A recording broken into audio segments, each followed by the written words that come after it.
I think the meeting went well.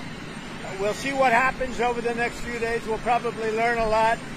I was very disappointed that missiles were flying by Russia, but that missiles were flying. Very disappointing. We'll see how it goes.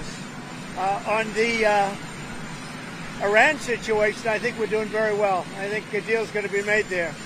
That's going to happen. Pretty sure it's going to happen. We'll have something without having to start dropping bombs all over the place. They have a tough road ahead, okay?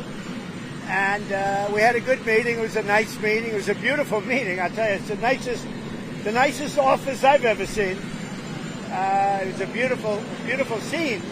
But he was very, look, he wants to do something good for his country. He thinks he's doing a good job, and he's working hard. We'll see what happens. It's a very complicated deal. He told me that he needs more weapons, but he's been saying that for 3 years, He needs more weapons, and we're going to see what happens. I want to see what happens with respect to Russia.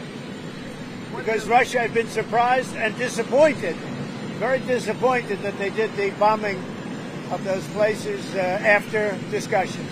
Well, I want them to stop shooting, sit down and sign a deal. And we have the confines of a deal, I believe, and I want them to sign it and be done with it and just go back to life. Is your relationship with President Zelensky better now that things were in the Oval Office? It was never bad. We had a little dispute because I disagreed with something he said, and the cameras were rolling, and that was okay with me. But we had a dispute. But look, he's in a tough situation, a very tough situation. He's fighting a much bigger force, much bigger. And that force has not been very distinguished, It's been a lot tougher than they thought, but it helped them when we gave them $350 billion worth of weapons or cash.